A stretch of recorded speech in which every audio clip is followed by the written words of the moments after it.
انا صراحة بحب واحدة معانا هنا على الصفحة، وجاي اقول لها حاجة على الله تحس على دمها وتفهم، ولو ما فهمتش لحد نص الفيديو والله لا اقول هي مين في نهاية الفيديو. اللهم بلغت اللهم فاشهد.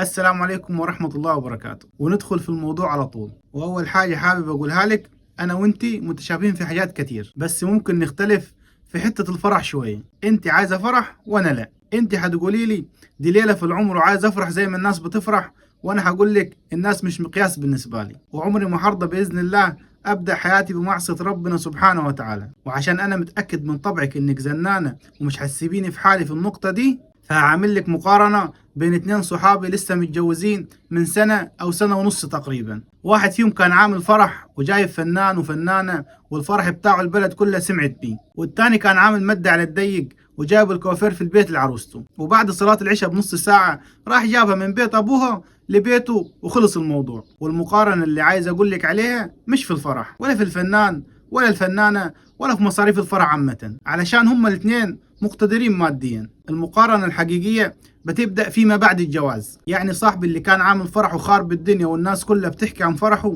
بيقول لي أول حاجة والله ندمت إني جبت فنان وعملت فرح أصلا، وكنت حاسس نفسي في غيبوبة قبل الفرح. وقال لي حياتي بعد الجواز ما بيجيش فيها بركة ودايما مشاكل بيني وبين مراتي. وقال لي لما ربنا كرمني ومراتي بقيت حامل، من أول يوم حمل لحد ما جات تولد وهي متابعة عند دكتور ومصاريف ربنا اللي يعلم بيها. قال لي والله بقيت استلف فلوس علشان اوديها للدكتور. وقال لي حتى لما جات تولد ولدت قيصري، وبيقول لي العيل نزل تعبان واخد له اسبوعين في الحضانه. وقال لي برضه استلفت فلوس علشان يكمل الاسبوع الثاني، وحكى لي على شويه حاجات ما فيش وقت اقولها في الفيديو.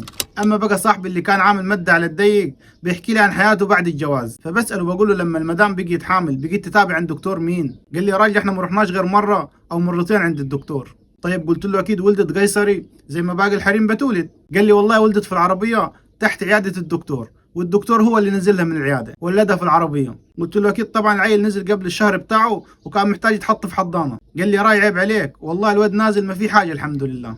فاللي عايز اوصله بقى انك انت من ليله العمر اللي بتقول عليها دي بتختار حياتك هتعيشها ازاي، يا اما زي صاحبي الاول يا اما زي صاحبي الثاني، فاختر لنفسك.